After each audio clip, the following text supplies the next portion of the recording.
Salutations, everybody. Welcome to this edition of Revitalise Meets, where I get the opportunity, as always, to be meeting business connections, entrepreneurs, and key decision makers from across the global business network. And as always, we delve into questions to find out more about them, their journey, where their journey is going to be taking them to, and of course, they'll be sharing some wonderful golden nuggets of information from their industry that they're part of right now. It comes with great pleasure to be introducing a lady who's been supporting many people in many networks across the globe with the power of finding of the words, delivering the words in the right way from sheet to individual, from looking at your copyright to further afield, and making sure that you're delivering your brand in the right way, in the right areas, and developing the right opportunities that come from that as well. Can you please welcome with me today, the one and as always, the only, Emma Greer of Magnetic Copy. Emma, how are you today? I'm really good, Lee. Thank you so much for having me. It's lovely to be here and to just get more engaged with the RBC network and with everybody further afield as well. I'm excited. Well, it's brilliant to welcome you along, actually, because it's always nice to shine a light onto an RBC member and also just to open up the boundaries even further through the virtual network that we're all part of. Can we start, first of all, because I've seen the work you've been doing with many connections. Would you mind sharing with everybody who's watching and listening a little bit about your business and your business journey to where you are right now? Absolutely. So good morning, everyone. As Lee said, my name is Emma. I am a copywriter. My business is called Magnetic Copy.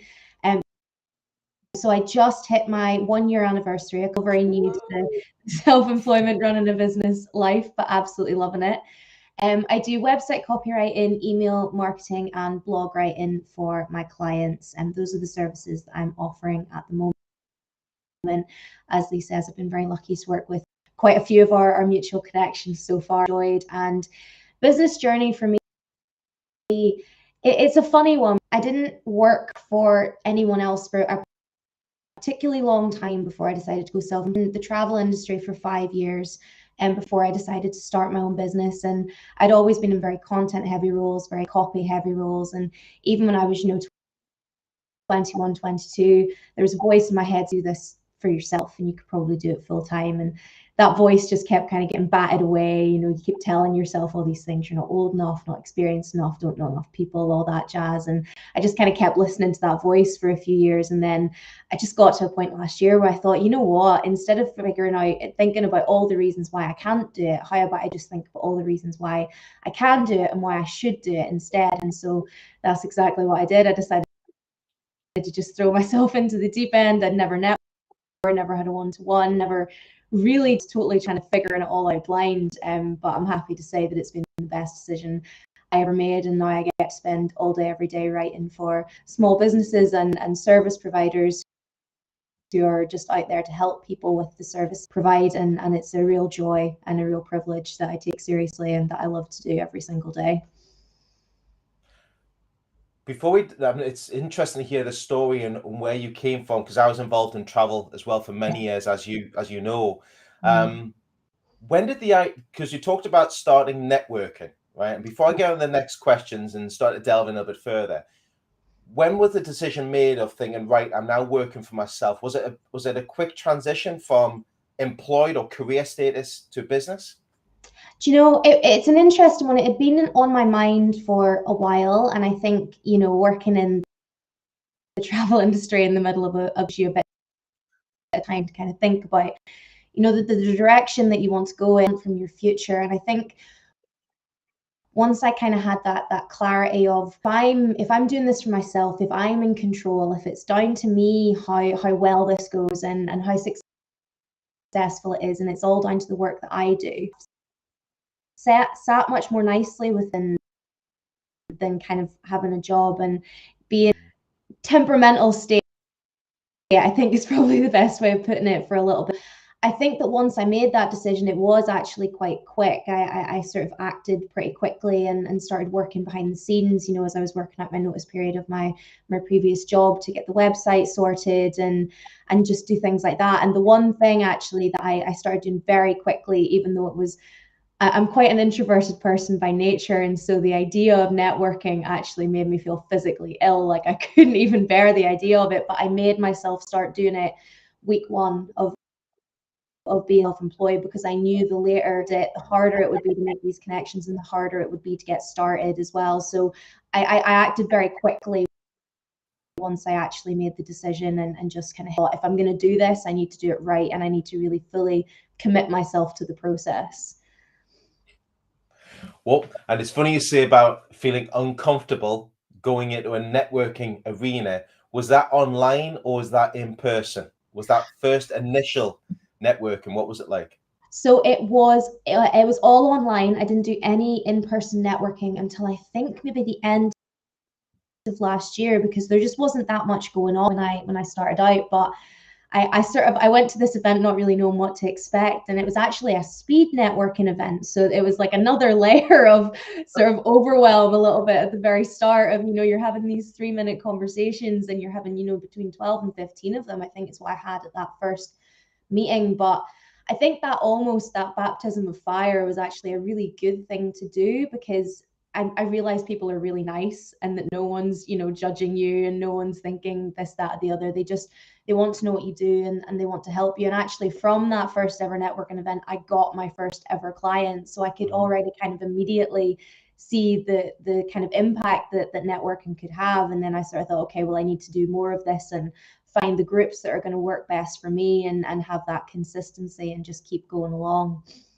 But it's such a great word to say is consistency, which many people forget about in networking as well. And it's that is a baptism of fire. When you're sitting in front of someone for, even if it's 5 minutes, it can either go one way of just silence, Yeah. or just literally go into full conversation mode, and you're just going into full conversation chatting, and you want the time to be longer, so then it extends it even further afterwards. Great to Absolutely. hear those stories as well, and we'll love to delve in a little bit further as we go into today's Revitalise Meets. But the next stage was, what's been your biggest challenge? So a big challenge was with networking, but what was the biggest challenge you had over the past few years, and how did you adapt it? Did you get past that challenge in business? I think the challenge, to be honest, having just come through the first 12 months, is just figuring out how to do everything. I think that was really it, suddenly performing a very specific role in a job, and things like finance and operations and key decision making, all of that was done by other people, and then all of a sudden I was like, oh no, it's me. I have to do all of these things. So I think definitely learning all of those different things was a challenge. I think as well, and something that I'm still working through, to be honest, is the very nature of writing copy for websites and the other kind of platforms I focus on. It's quite a time consuming task. I spend a lot of time getting to know my clients, doing a lot of research, and then the actual writing.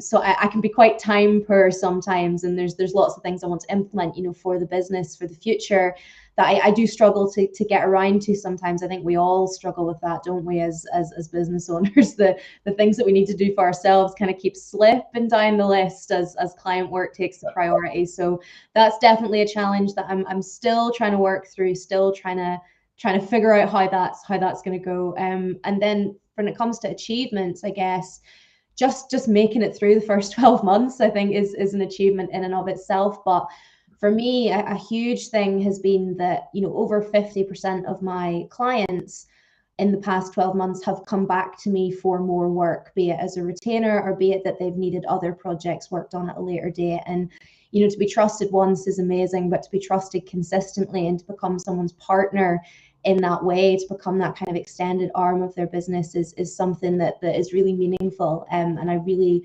appreciate and respect those relationships, and really look to develop and nurture them as much as I can. So that's been huge, that people, continue to trust as time goes on, 100%. It's so interesting though, because you're right what you say as well, Emma, is that time is the biggest commodity that we have as business owners. And the biggest thing we hear from business owners quite regularly is that I haven't got enough time in the month to do this. And unfortunately, that drifts into our own personal time. And then it becomes Yeah, just bigger and bigger if you don't grab it by the reins to start with. yeah. Also, what I like to hear is the momentum that you've gained by just you're right in also having that one client and that momentum that takes you to the next client. Yeah. You know, I think it's that trust, that understanding, and when they get that, they will introduce you to many people. Have you found that recently from that trust?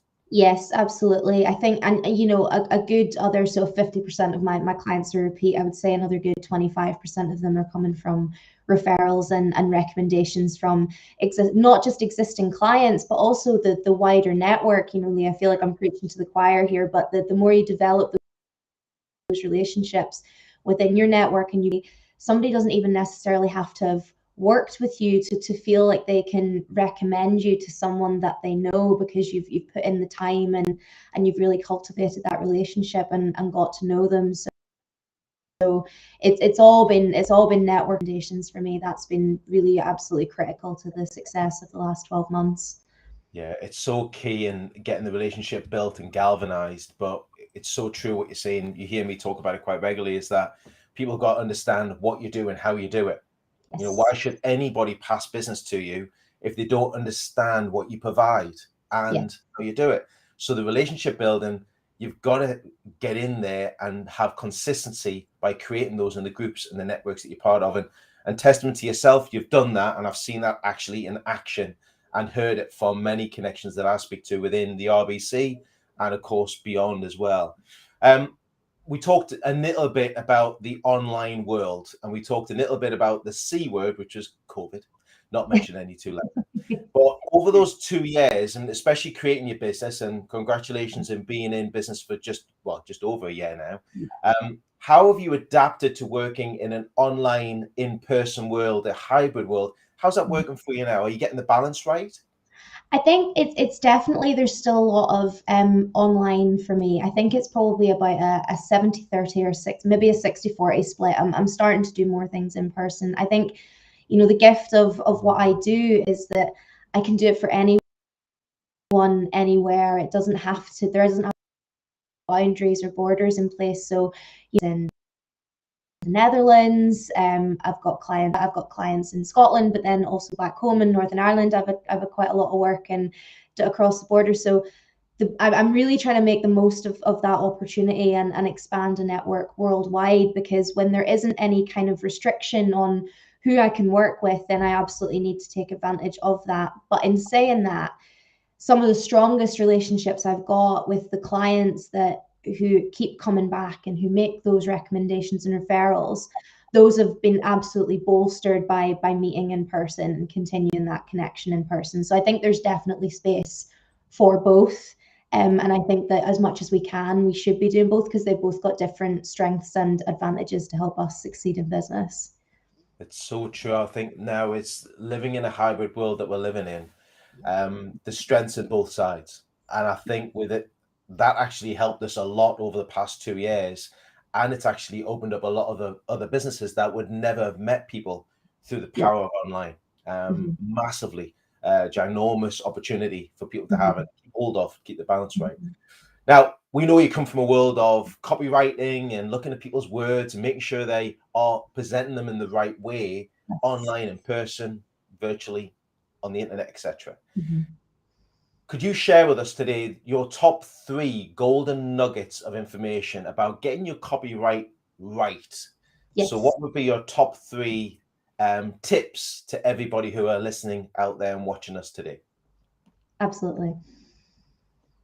One is absolutely 100% that it's not about you, as in the business owner. So avoid using words like I or me or we as much as you can in your copy. A few times is fine, but traditional rule of thumb is actually that you should be using the word you to your customer at least 3 times more than you're referring to yourself. The reason for that being, you know, if you go on a website and you're looking through it and you're reading the information, and it's just the company saying, you know, we did this and we did that and we're so great and we've achieved this, you're reading it and you're thinking, okay, fine, that's great for you, but what does that actually mean for me practically? How does that mean you can help me with a problem, or you can make my life easier? So 100% the key way of showing that you understand your reader and you understand your customer is by referring to them as much as possible. So number one, don't say I or we or me as much as you can. Focus on the word you, referring to your customer instead.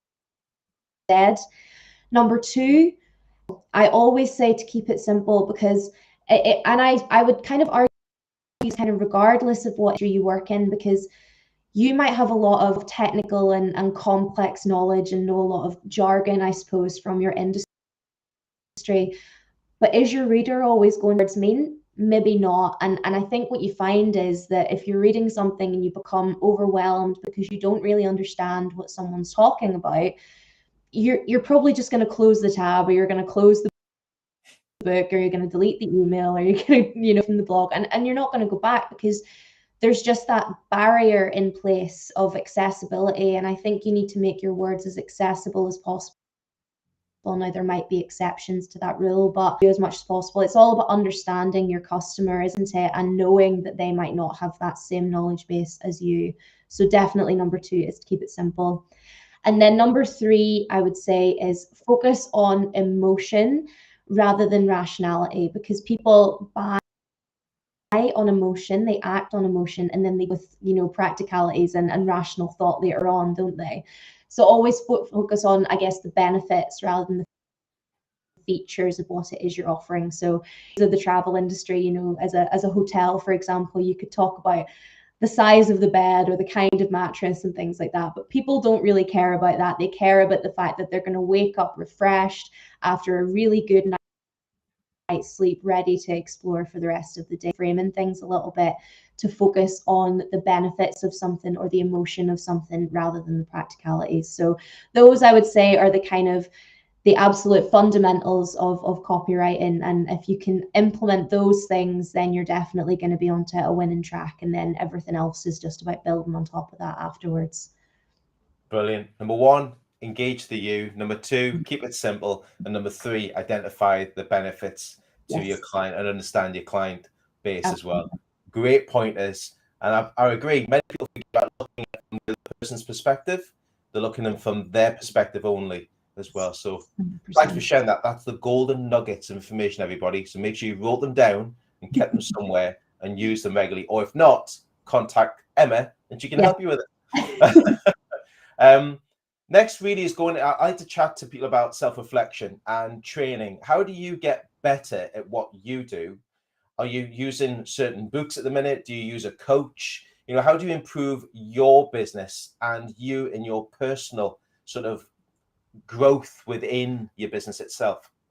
Absolutely. So I have started working with a coach, which has been really useful. I think that for the first 5 months of the year, I could see some bad habits starting to get into place. So working late nights, working 7 days a week, and this isn't what I want at all. This isn't why I decided to start. I'm really working with a coach to get that work-life balance, to get that time to work on the business as well as on client work. I think that's absolutely critical. And the accountability side of things as well. I think, as I said earlier, it's very easy for these key tasks to slip down your to-do list whenever other things kind of take priority. So having somebody who will call me out and ask me why I haven't done stuff is really useful. And, I'm learning a lot just from someone and people who are in different stages of business than me as well. I'm so aware that I've got so much to learn, many stages to go through, and the more I can learn from people who have been there and had that experience, I think the better. 100%, the better habits I can establish, the easier it'll be to sustain them. When it comes to reading and things like that, I've got to confess, I'm really not a non-fiction reader. I'm trying really hard. I'm starting to get into it slowly but surely. So I read books about copywriting and about my craft, but I read a lot of fiction as well. And I actually would argue that does make me a bit better at my job, because all the new words I learn, all the new ways of putting things, I think, because ultimately what I'm usually trying to do is tell a story in a compelling way. That gets people to engage and gets people to. I use that as my excuse as to why I've read 30 fiction books this year, so 4 or 5 non-fiction books. But I'm working on the balance. I'm really trying. I normally listen more to Audible than I do reading a book. I do like a hardback. I like delving in and making notes in there. And I think it's great to look. It's sometimes at other areas because you become a wordsmith, and that's what your area is all about Yeah. yourself is actually looking at the wordsmith. So thanks for Mhm. sharing that. It's always interesting to hear where people try to improve their skills because you've got to work with people in your industry, Mhm. contacts, connections globally that can benefit you and make you grow even further to take you to the next level. Mhm. Talking about the next level, what's around the corner for Emma Greer and Magnetic Copy? What's the next door of opportunity for you? Yeah, there's a couple of things in the pipeline which are quite exciting. So one of them is I'm going to be introducing a new service quite soon. Hopefully in the next couple of weeks. Again, it's one of those slipping down the list because of my clients keeping me very busy.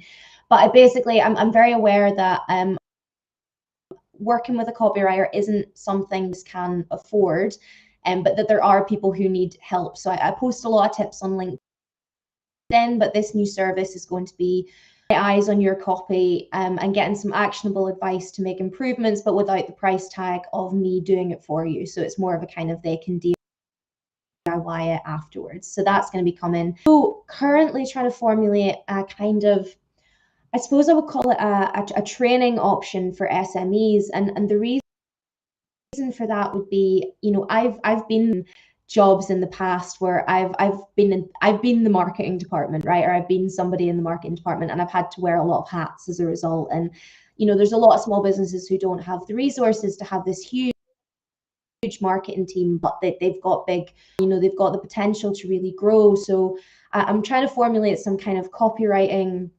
consultation or course, I suppose, for people who have been in that position that I was in, not too long ago, to give them the information and the tools that they need to then take it in house. And they'd have somebody to critique the work. We'd go through, the key principles and some learnings, and then they'd be free to go and do it themselves. So those are the things I'm looking to probably, if not by the end of this year, then by the very start of next year for sure. Exciting times ahead for you, Emma. I think it's great when you also you've got to adapt to your environments. You Yes. kind of keep doing the same thing regularly. You can, and that will do things for your business, but you've also got to adapt to it. You've got to be looking at new ideas and fresh ways of not reinventing it, but just moving it forward. And I wish you all the very best for the future endeavors for yourself with Magnetic Copy and hearing about the successes, hopefully through many and seeing it on LinkedIn and many other virtual networks as well. Talking about social networks and talking about how people can connect with you, what's the best way to get in contact with Emma Greer? How can they reach out to you to book in a meeting, maybe a discovery call, or how can they connect with you and start to share ideas and ask some questions? Absolutely. So I am most active on LinkedIn. So if you just type in my name, Emma Greer, my little headline has red dots in it. I'm wearing red in the picture. There's a lot of red everywhere, so I'm pretty identifiable. You can also go through my website, which is www.magneticcopy.co.uk, or just send me an email. My email address is emma@magneticcopy.co.uk. Let's have a cuppa, let's have a coffee, virtual or otherwise, and have a chat to see how I can help or how we can work together. Always happy to talk to new people and just have as many conversations as possible and build that network. Brilliant. Emma, thank you so much. And I highly recommend everybody to get in contact with Emma to find out more about not just the Magnetic Copy, but also the wealth of the network that she has around her as well. And also to tap in, to ask those questions, to start that conversation somewhere, because, having somebody on your side that can bring the life or bring your business to life through the power of the words is really important. So make that connection, everybody. Connect with Emma and start the conversation from somewhere. Emma, thank you so much for spending your time this morning with us at Revitalise Meets. I really appreciate your time. Thank you so much for having me, Lee. It's been great to have a chat and just to share the word. Really, really appreciate you inviting me on, and we'll catch up again soon. You will indeed. Thank you so much. And thank you to you all for watching and for listening to this episode of Revitalise Meets. Stay tuned for many more interviews coming up over the next few months. Please feel free to subscribe to the YouTube Revitalise Connecting People channel. Stay following us on LinkedIn. You go to my personal LinkedIn page or the business page for Revitalise. Follow us and you'll be kept up to date of what's coming up very soon with many interviews, with many fabulous business connections. From me and from Emma, we wish you all the very best. Have a great week ahead, and we look forward to speaking to you all again very, very soon. And as always, keep connecting. Take care, everybody. Bye-bye for now.